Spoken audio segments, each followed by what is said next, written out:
Talvez você diga assim: é porque ele era filho de Deus, porque ele era Deus. Não. Resposta errada.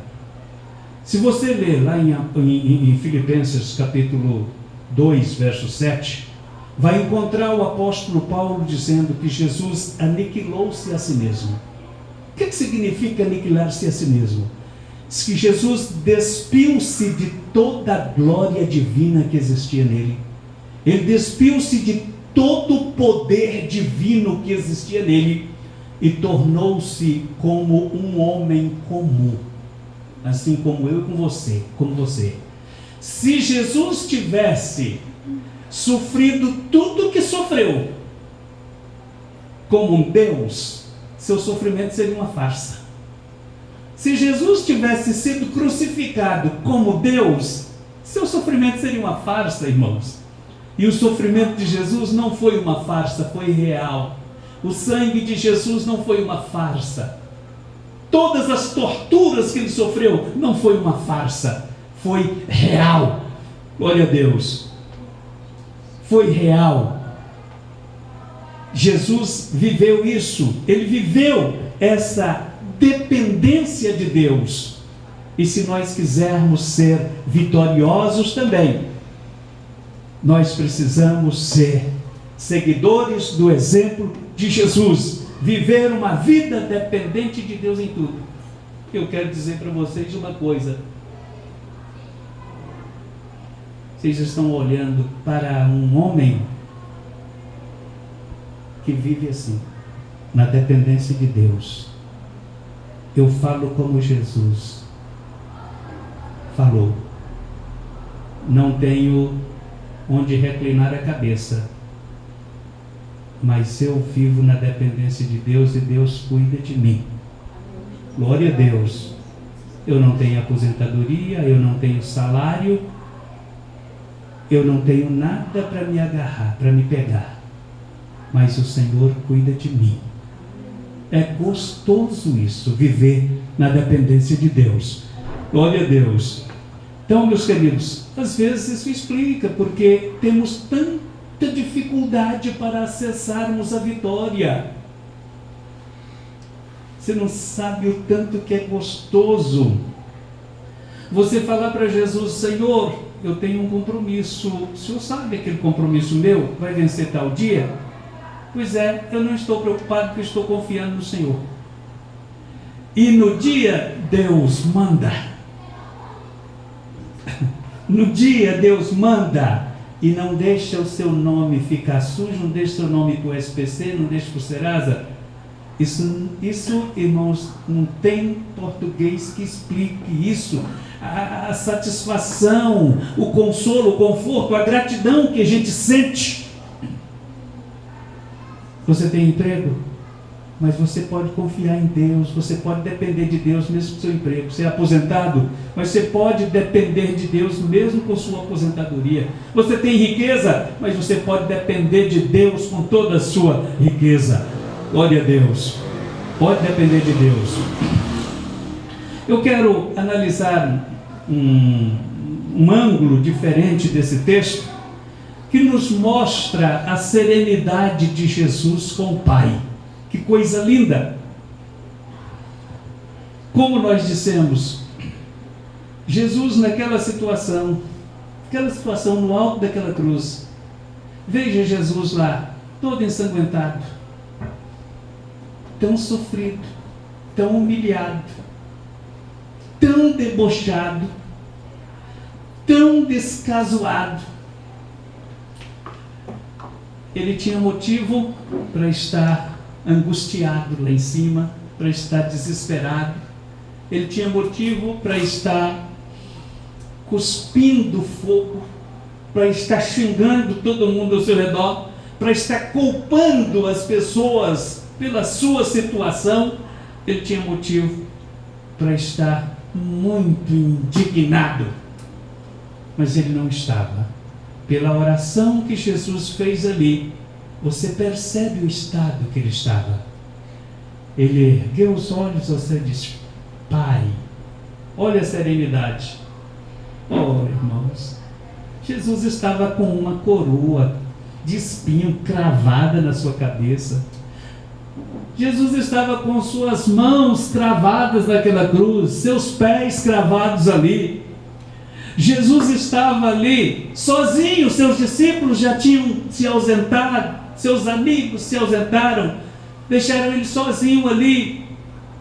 Jesus estava numa situação que qualquer um podia, tinha até razão para estar desabafando em todo mundo, descarregando em todo mundo, mas ele não estava.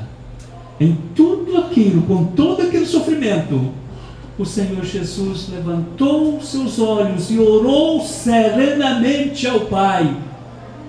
Jesus sabia que Deus podia lhe tirar daquela situação no estalar de dedos. Deus podia jogar por terra, fulminar todos os seus algozes que lhe mantinham naquela cruz, se ele quisesse intervir. Mas Deus não fez isto e Jesus não ficou revoltado com ele. Tenho visto o filho dizer: eu não tenho pai, eu não tenho mãe, renunciei meu pai, renunciei minha mãe, por isso ou por aquilo. Se for pensar sobre o caso de Jesus, até parece que ele tinha motivo para isso. A provação que ele passou foi forte demais. Irmãos, ele saber que Deus podia lhe tirar daquela cruz, lhe livrar daquela situação, e Deus não fez, deixou ele lá sofrendo, e ele não ficou revoltado com Deus, não ficou amargurado, mas ele podia levantar os olhos e dizer com serenidade: Pai, aleluia. Quantas vezes as dificuldades sacodem a nossa vida e tira toda a motivação que nós tínhamos para estar felizes, tira toda a motivação que a gente tinha para estar tranquilo, sem preocupação. Quantas vezes as lutas nos embalam de um lado para outro, nos açoita e tira todo o nosso equilíbrio, e a gente, às vezes, um desemprego, você usava aquele emprego para suprir a sua casa, para pagar a prestação do seu imóvel, da sua casa, e de repente aquele emprego lhe é tirado. É a notícia de um acidente na família, que você perde a sua tranquilidade. É a notícia de uma doença daquelas resistentes, daquelas desafiadoras, dessas bravas que aparecem por aí, que às vezes acomete um membro da sua família e você perde. Lá vai a sua tranquilidade, lá vai o seu consolo, lá vai a sua felicidade, vai tudo para o ar, para o espaço. E aí então a primeira coisa que às vezes nos assalta a nossa alma, é aquele porquê. Nessa situação, jogado de um lado para o outro, parece que o mundo conspirando contra a gente, e a gente começa a pensar: Deus, por quê? Por que o Senhor deixou? Por que o Senhor permitiu que isso acontecesse comigo? Por que, Senhor, ou o Senhor não me ama mais? Ou o Senhor não existe? A tua palavra não é palavra de Deus, é mentira. Ou ser crente não é isso que eu pensava? Ou o Senhor não me ouve? Eu estou orando, Senhor, para o Senhor curar, estou orando para o Senhor abrir a porta, estou orando para o Senhor me dar essa bênção, devolver a minha tranquilidade, devolver a minha felicidade, mas nada acontece. Por que, Senhor, que isso está acontecendo? E nós às vezes começamos a culpar a Deus. Mas agora olhemos para Jesus. em meio a todo aquele sofrimento, aquela dor atroz que ele estava sofrendo, a agonia da morte, perseguição por seus algozes, o escárnio, os insultos, seu corpo estava coberto de sangue, estava sangrando de alto a baixo. Mas mesmo assim, Jesus tinha motivos. Se ele falasse alguma coisa contra o Pai, contra Deus, provavelmente a gente compreenderia, as pessoas que estavam ali compreenderiam, porque ele estava muito angustiado, muito abatido.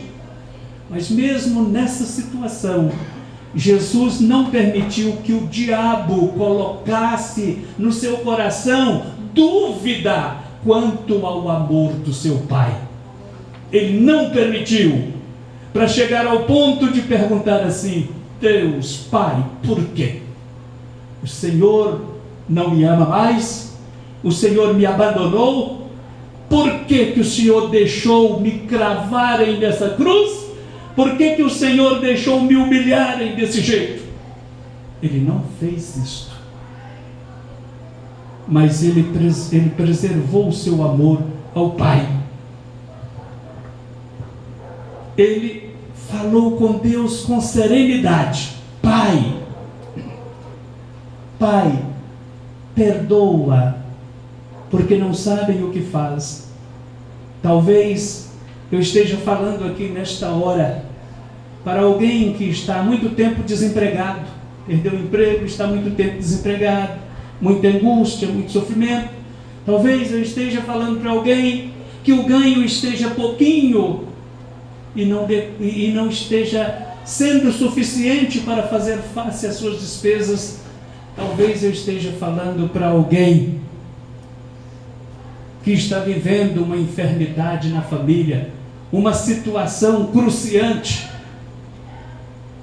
e que às vezes se deixa sobressaltar por pensamentos desse tipo. Por que, Senhor? Eu gostaria de perguntar nesta noite: mediante todo o sofrimento que você está passando, você ainda é capaz de acreditar no amor de Deus por você, como Jesus acreditou? Mediante todo o sofrimento que você está passando, você ainda é capaz de acreditar que Deus quer o melhor para a sua vida? Porque é difícil. Tem situação que é difícil. Quando eu recebi a notícia do câncer da minha esposa, sabendo da vida que eu levo com Deus, foi logo nos primeiros dias que eu vim para cá. Na hora que eu recebi a notícia, eu ia desmaiar. A médica falou assim: se eu não achasse um lugar para sentar, eu ia desmaiar, porque é forte o impacto. Mas aí eu assentei pouco, disse: poxa, doutor, eu não estava preparado para essa notícia. Eu pensei que era uma gastritezinha, alguma coisa, no máximo uma úlcera. Mas aí eu sentei, coloquei a cabeça em ordem e falei, e de repente caí em mim. Perguntei: peraí, eu sou ruim, eu não sou fraco, eu sou forte, porque eu sou forte na força e no poder de Deus. Eu não posso cambalear. Quem tem o Deus que eu tenho, quem anda na presença do Deus que eu sirvo, do jeito que eu ando, não posso me abater. E naquele momento eu entrei no carro com minha esposa e ela falou: bem, pode falar a verdade. Eu falei: tá, vou te falar a verdade. O problema é sério, mas você não precisa ficar preocupada, porque você não vai morrer. Deus quer operar um milagre na sua vida. Aleluia! Deus quer operar um milagre na sua vida. É assim que o crente tem que fazer, irmão. Não é aquele negócio de acreditar, que deixar o diabo colocar no seu coração que Deus não te ama mais, que você não tem valor para Deus, que Deus não dá mínimo para você, e que sua crença não está sendo aceita por Deus. Deus não está nem aí para você. Não deixa Satanás colocar isso no seu coração, não. Mesmo com todo o vendaval, com todo o sofrimento, coloca uma coisa no seu coração: acredite que Deus te ama, e acredite que Ele quer o melhor para você, ainda que no momento não seja o melhor, mas Deus vai fazer o melhor para a sua vida. Glória a Deus. Né? Numa doença, numa situação de doença terminal, desenganado pelos médicos, sendo vilipendiado, né? Abandonado por todos, por amigos, sozinho, sem ter ninguém para lhe dar uma palavra de consolo, de esperança. Eu pergunto: ainda assim você consegue acreditar que Deus te ama? Acreditar no amor do teu Deus, que é o teu Pai? Ainda assim você consegue acreditar que Deus quer o melhor para você? Porque foi exatamente isso que aconteceu com o nosso Senhor. Sem amigos, abandonado ali naquela cruz, para morrer sozinho, odiado pela multidão que ali estava, né? Sendo castigado pelos soldados, acusado falsamente, crucificado injustamente, ferido e sofrendo agonia de morte. Ainda assim ele podia levantar os olhos ao céu com aquela serenidade e orar dizendo: Pai, olha a palavra de Jesus. Pai, que palavra de carinho, palavra de respeito, de consideração. Jesus falava como quem estava dizendo: eu não consigo te ver, está tudo escuro, mas eu sei que tu estás aqui comigo. Não consigo te ver, está tudo escuro, mas eu sei que tu me amas. Tu me amas, e ninguém vai tirar isso do meu coração. Eu pergunto aos irmãos: somos capazes de fazer isso?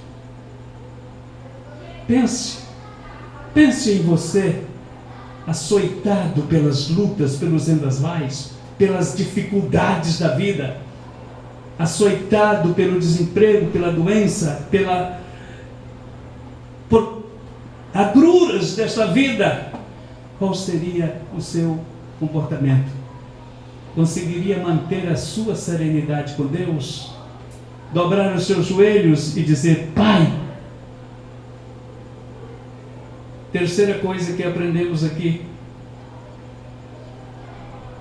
presta atenção: num momento cruciante daqueles, Jesus eleva os seus olhos aos céus e clama ao Pai, mas não pede ajuda para si. Isso me desmontou, irmãos. Quando eu começo a analisar e vejo Jesus naquela situação, a morte estava a um palmo do seu nariz, ele estava se aproximando da morte a cada minuto, com todo aquele flagelo.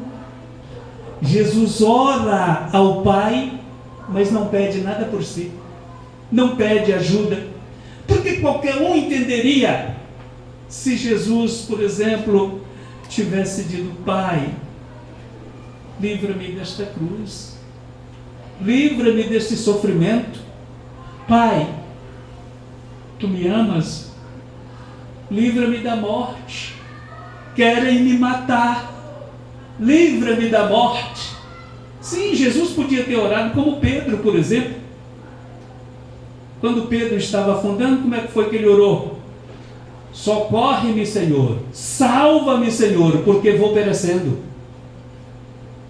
Isso é uma oração normal que qualquer um fazia ou faria nessa situação de Jesus. Mas Jesus não fez. Sabendo que ele estava morrendo, ele orou, mas não foi por si, não foi para os seus parentes. Pai, abençoa meus parentes. Não foi pela sua mãe, não foi pelos seus amigos. E nem sequer Jesus orou por pessoas que valesse a pena. Nem sequer Jesus orou por bons cidadãos, por pessoas boas, decentes. Ele orou por seus inimigos. Por seus inimigos, sim. É impressionante. Mas por quem foi que Jesus orou? Ele orou por aquele que tinha lhe dado bofetadas no rosto. Jesus orou por aquele que tinha cravado suas mãos e seus pés naquela cruz. Jesus orou por aqueles que tinham cravado aquela coroa de espinho na sua cabeça. Ele orou por aquele que tinha cuspido em seu rosto com desprezo e com humilhação. Jesus orou pelos seus inimigos. Isso é difícil, irmãos. Jesus pega e diz: Pai, perdoa-os, porque não sabem o que fazem. E quando eu paro para meditar nisso, falo: Senhor do céu, que caminho que o Senhor abriu para nós passarmos por ele. Como é difícil, mas é certo. É isso que nós precisamos fazer. Se nós quisermos ser vitoriosos, Jesus nos ensinou a fazer, Ele abriu o caminho para nós. E quando Jesus orou pelos seus inimigos, Ele se tornou o maior exemplo de teologia deste mundo. Porque nós estamos com um mundo cheio de teólogos que dizem: façam o que eu mando e não o que eu faço. Mas Jesus mostrou aqui que Ele mesmo era cumpridor dos seus ensinamentos. Ele cumpria o que Ele pregava. Em Mateus capítulo 5, verso 44, Jesus ensinou a toda a multidão ali, dizendo: perdoai os vossos inimigos. E agora Ele estava fazendo aqui.